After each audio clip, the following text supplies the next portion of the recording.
Hi, it's John here from See You on the Start Line podcast. I'm the event coordinator and race director with CJM'S events.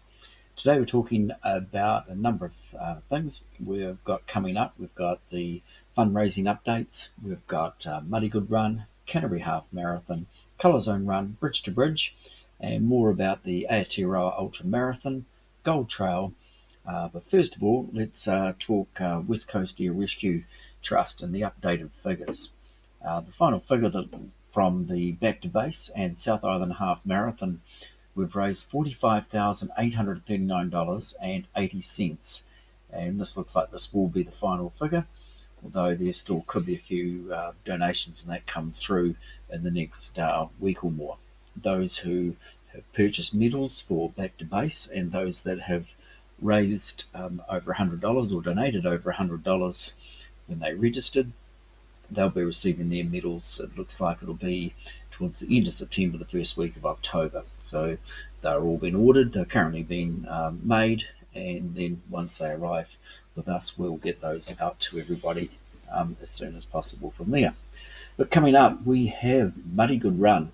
This is on the 29th of September at Mandeville Sports Centre. Now, Mandeville Sports Centre is only 25 minutes from Cathedral Square. We had some people the other day say to us, "Oh, why have you got it so far out?"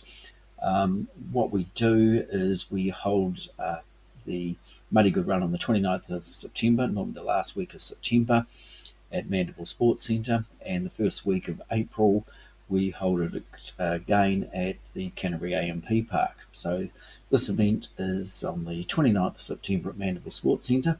As I say, it's only 25 minutes from Cathedral Square, so it's not that far away at all. Entries close for this on the 22nd of September, that's the week before. So you need to get your entries in the next, next 12 days for this event. So it's from anyone from 4-year-olds to however old you wish to be. So I think the oldest person we've had in the event is 74 years of age. So there's no restrictions, just get in there and have a lot of fun in the mud. But one of the things about it, we've got these cool medals for it this year. Medal design is actually a Ford Ranger from Avon City Ford. So we've designed the medal around our naming rights sponsor, and it's going to be pretty special. Took a lot of work on it, so fingers crossed that they do arrive. I'm sure they will in time. Our medal supplier is pretty fantastic. We're probably the ones that have dragged the chain a wee bit on that.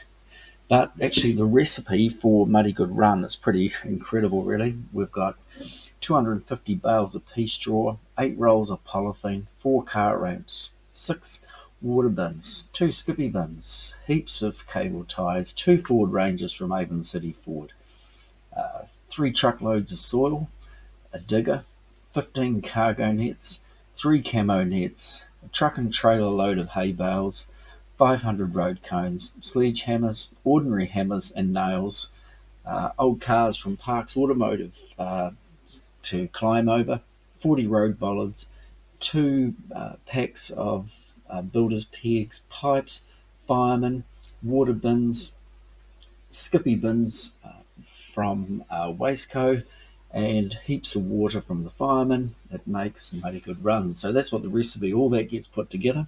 Then we put something like 600 or 700 people through mud pits on the 29th of September, and they all finish with one thing, a great big smile across their faces. So if you haven't entered yet, make sure you get your entry in. Talking of the 22nd of September, that is also the early bird date for the Canterbury Half Marathon. So entries close for the entries for the early bird close on the 22nd of September.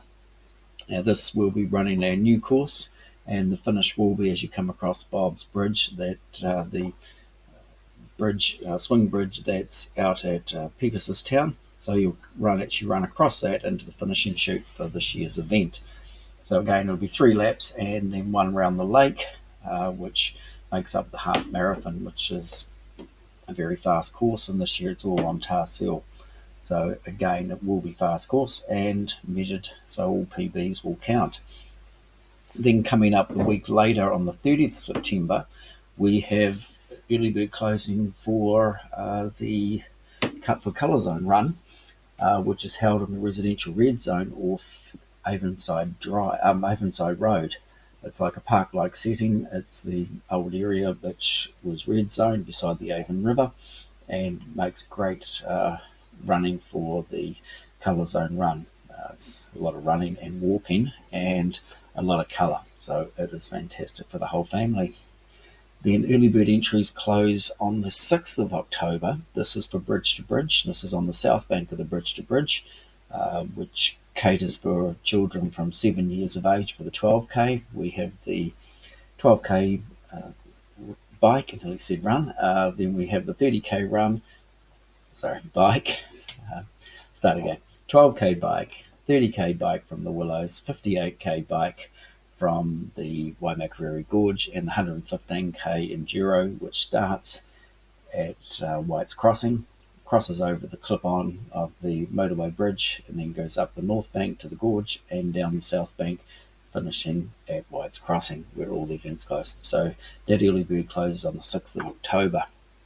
The other key date for Wine Run is the early bird entries close on Monday, the 7th of October. So if you want to get into Wine Run, which is a bit of a wine walk and it's wine tasting, this year we've got wine tastings, we've got cheese, crackers, sparkling water, electrolyte drinks, and ordinary plain water. And then when you finish, there's the finish wine, which you receive a complimentary Wine Run glass and a Wine Run coin, and the coin gets you that free free wine from all the tastings, the one that you like the best. So that's a fantastic event. Make sure you get that event in your diary. That is actually for the 18th of January. Spotlight on other events that we have in the new year. The Aotearoa Ultra Marathon on Banks Peninsula. Now that's held on the 11th of January. So it is 101k, starts at Little River, and it's got 4,055 metres of elevation. So it's not for the faint-hearted. The record for that last year was the 13 hours was broken. So it's the first time someone's gone under 13 hours for the 101k. 53km starts at Pigeon Bay, and that's got 2,278 metres of elevation. And the record for that is just a fraction over 5 hours. So it'll be interesting to see whether anyone can go under 5 hours on the 11th of January. 2025 sounds like a long time away, but it's not. And we have the 15k, which starts at Gebby's Pass, which is 484 metres of elevation. That actually goes up what cyclists call the Bastard, and then down into Hallsville Quarry.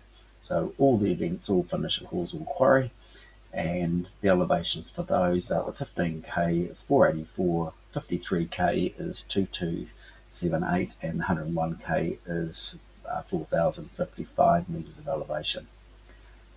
So that is one you really want to put in your diary and get your entry into.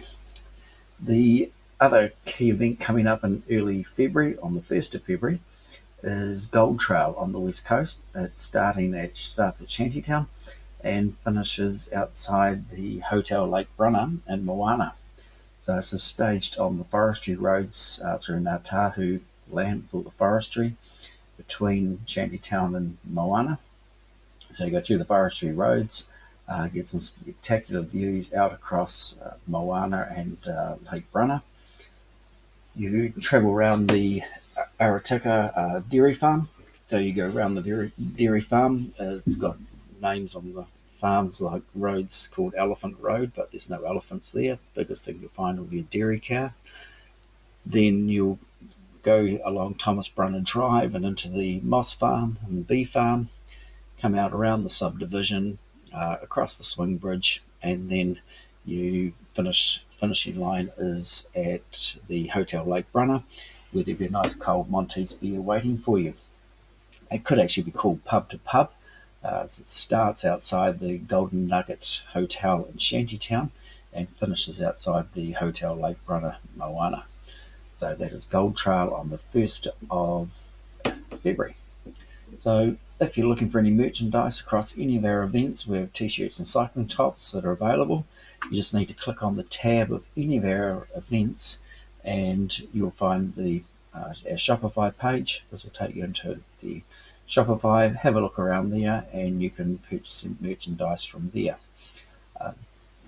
So that's all available. There's t-shirts, cycling tops, there's other bib dots, slap bands, and various drinking vessels and things to be purchased from there. One other key thing you need to remember, and we recommend that you do purchase when you enter, is the withdrawal insurance, which gives you the ability to withdraw from the event up to 96 hours before the event's actually taking part. Sometimes we get a run of people making early withdrawals. We basically had this last week, a number of people who, for various reasons, for injuries or double booked, different things that have come up, and they've wanted to withdraw out of the event. Two of the people had the withdrawal insurance, and that was really easily taken care of, so they were paid, their funds were paid back out to them straight away.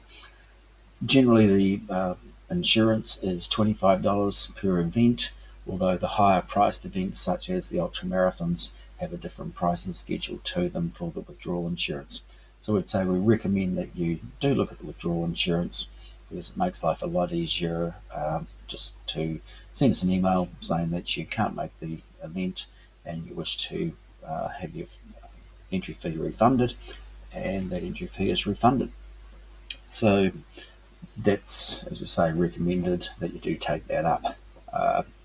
If you're looking for other dates for other events, go to our website at cjmsevents.co.nz, or you can click on, if you're on any of our other pages, just click on other events, and it'll take you to the page and show you all the dates and everything, and clicking on those will take you to the actual event themselves.